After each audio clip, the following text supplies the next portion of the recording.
भारती की जान बचाने के लिए अनुपमा ने किया इंश्योरेंस को फोन। जी हाँ दोस्तों, सीरियल अनुपमा की कहानी अब उस मोड़ पर आ चुकी है जहां संघर्ष, आत्मबल और नारी सशक्तिकरण का संगम देखने को मिल रहा है।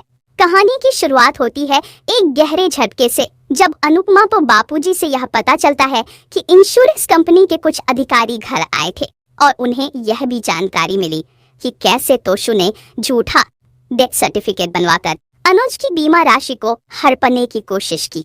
इस सच्चाई को सुनकर अनुपमा अंदर तक हिल जाती है। उसका आत्मसम्मान आहत होता है, लेकिन वह इस दुख को जाहिर नहीं करती। वह चुपचाप फोन काट देती है। उसे लगता है कि अब और कोई चोट उसे नहीं झुका सकती, लेकिन नियति ने उसके लिए एक और परीक्षा तैयार कर रखी होती है। तभी एक और हादसा होता है। भारती का भयानक एक्सीडेंट हो जाता है। वह भारती जो अनुपमा के संघर्षों की साथी रही है, जिसकी मुस्कान ने अनुपमा को अपना प्रतिबिंब नजर आता है। अस्पताल में भारती को इमरजेंसी में भर्ती किया जाता है और डॉक्टर सख्त चेतावनी देते हैं कि अगर तुरंत इलाज शुरू करना है तो 50,000 रुपए जमा करने होंगे। अनुपमा और जैस्मीन दोनों बुरी तरह घबरा जाते हैं। जैस्मीन रोते हुए कहती है, हम तो घर का किराया तक नहीं भर पाए, अब इतने पैसे कहाँ से लाएं? वह चिढ़कर कहती है, हमारे पास कोई पैसे का पेड़ थोड़ी है। डॉक्टर साफ कह देते हैं कि अगर तय समय पर पैसे जमा नहीं हुए तो भारती को नहीं बचाया जा सकेगा। इस बात से अनुपमा की दुनिया थम जाती है। वह चारों ओर से लोगों से मदद मांगने की कोशिश करती है, लेकिन सभी हालात मजबूरियों और बेरुखी के हवाले से इनकार कर देते हैं। जैस्मीन उसे ताना मारती है, तू पैसे कैसे लौटाएगी, तेरे पास है क्या? लेकिन अनुपमा जानती है कि उसकी जिम्मेदारियां सिर्फ उसकी नहीं, अब उस समाज की भी है जिसे वह अपना कहती है, और वहीं पर एक साहसिक फैसला लेती है। वह वही रिश्ता अपनाने को तैयार होती है जिसे वह अब तक नजरअंदाज करती आई थी। वह बापूजी से इंश्योरेंस कंपनी का नाम पूछती है और तुरंत कंपनी में कॉल करती है। फोन उठाते ही वह कहती है, मैं अनुपमा जोशी बोल रही हूँ। अनुज कापारिया ने मेरे नाम पर एक इंश्योरेंस पॉलिसी छोड़ी थी, मुझे अब तक उसके पैसे नहीं मिले, कृपया बताइए यह कब मिलेगा? दूसरी तरफ से अधिकारी चौंक कर जवाब देते हैं, मैडम हम आपको बहुत दिनों से ढूंढ रहे थे, आप बस अपना पता दीजिए, हम तुरंत आपके पास पहुंचते हैं। यह सुनकर अनुपमा कुछ देर चुप रह जाती है, फिर धीरे से पता देती है। कुछ घंटों के भीतर इंश्योरेंस कंपनी के 2 अधिकारी अनुपमा के घर आते हैं। वे उससे जरूरी दस्तावेजों पर साइन करवाते हैं और फिर उसे एक चेक सौंपते हैं, पूरे 50 लाख का। यह देखकर अनुपमा की आंखें फटी की फटी रह जाती हैं। वह कांपती आवाज में कहती है, शायद आपने गलती से एक 0 ज्यादा जोड़ दिया, क्या यह 5 लाख नहीं होना चाहिए था? लेकिन अधिकारी मुस्कुराते हुए कहते हैं, नहीं मैडम, यह 50 लाख का ही है, अनुज कापाड़िया जी की ओर से आपके नाम। यह सुनते ही अनुपमा की आंखों से आंसू बहने लगते हैं। आंसू दर्द के नहीं, बल्कि उस भरोसे की जीभ के जो अनुज ने हमेशा उस पर जताया था। इतने दिनों के बाद पहली बार उसे लगता है कि कोई ऊपर बैठा है जो उसके संघर्षों को देख रहा है और उसकी ईमानदारी का सम्मान कर रहा है। उधर जैस्मीन यह सब सुनकर अवाक रह जाती है। वह हेला, अब तू चाहो तो खुद का बिजनेस शुरू कर सकती है, तू तो बहुत टैलेंटेड है अनुपमा। जैस्मीन के मुंह से ये शब्द सुनना अनुपमा के लिए किसी पुरस्कृत क्षण से कम नहीं था। यहीं से अनुपमा की जिंदगी एक नई दिशा में बढ़ती है। अब वह सिर्फ भारती को बचाने के लिए ही नहीं, बल्कि अपने जैसे सैकड़ों महिलाओं के लिए एक ऐसा रास्ता बनाना चाहती है जो उन्हें आत्मनिर्भर बना सके। वह फैसला करती है कि वह इस रकम का एक हिस्सा शॉल की महिलाओं के लिए एक रोजगार योजना में लगाएगी, जहां महिलाएं अपने हुनर से न केवल कपड़े बनाएंगी, बल्कि खुद के लिए एक नई पहचान भी गढ़ेंगी। अनुपमा अब एक नई शुरुआत करने जा रही है, वो शुरुआत जो केवल आर्थिक सशक्तिकरण नहीं, बल्कि भावनात्मक आजादी और सामाजिक पहचान की भी प्रतीक होगी। आने वाले ट्रैक में दिखाया जाएगा कि अनुपमा एक छोटा सा यूनिट शुरू करती है, जहां गांव और शॉल की महिलाएं मिलकर कपड़े डिजाइन करती हैं, सिलती हैं और उन्हें बाजार में बेचती हैं। यह यूनिट जल्द ही अनुसंस्कार के नाम से एक ब्रांड बनकर उभरता है, जो सिर्फ एक कपड़े का नाम नहीं, बल्कि हर महिला के संघर्ष और आत्मगौरव की कहानी बन जाता है। इधर तोशु, जो अब तक अनुपमा को कमजोर और पिछड़ी समझता था, उस पर धूल चाटता नजर आता है।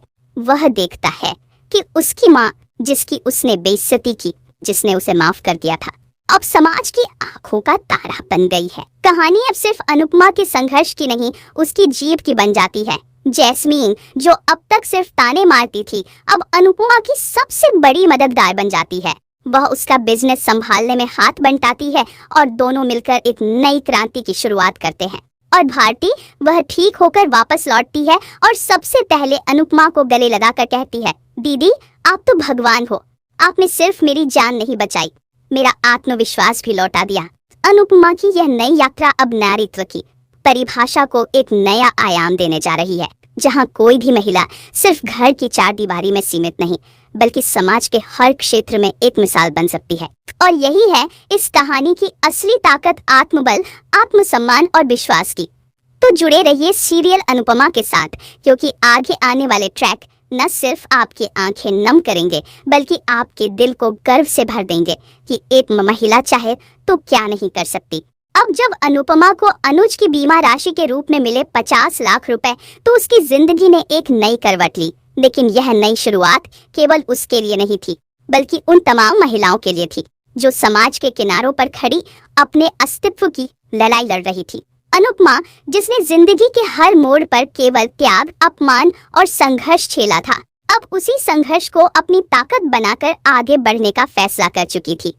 भारती की जान बचने के बाद अनुपमा के भीतर एक नई ऊर्जा का संचार हुआ।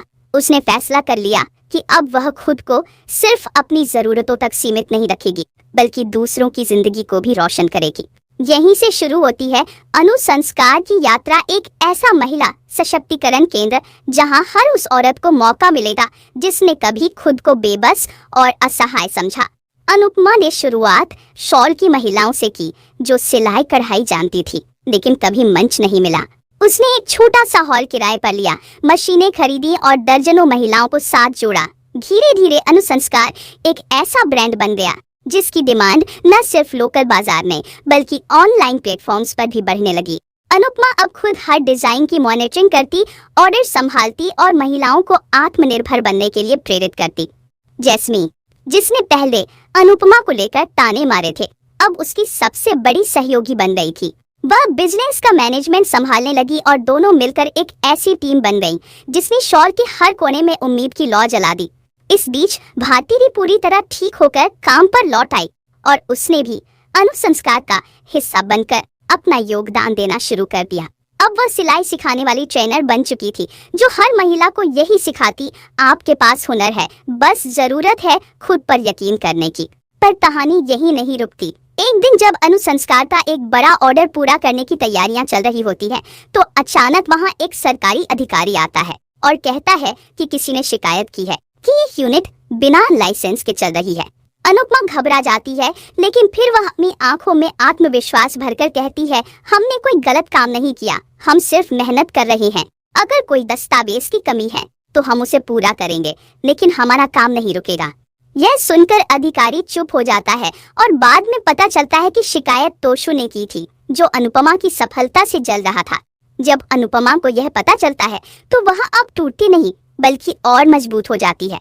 वह कहती है, जो बेटा माँ के नाम पर बीमा की धोखाधड़ी कर सकता है, उससे और क्या उम्मीद की जा सकती है। लेकिन अब मैं तुम्हें जवाब नहीं, अपनी सफलता दिखाकर हर गलती का हिसाब दूंगी।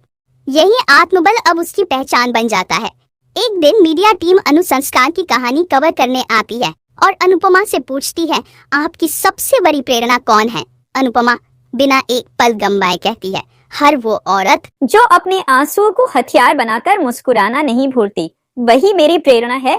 ये सुनकर सभी भावुक हो जाते हैं और अनुपमा अब एक नई रोशनी में दिखने लगती है।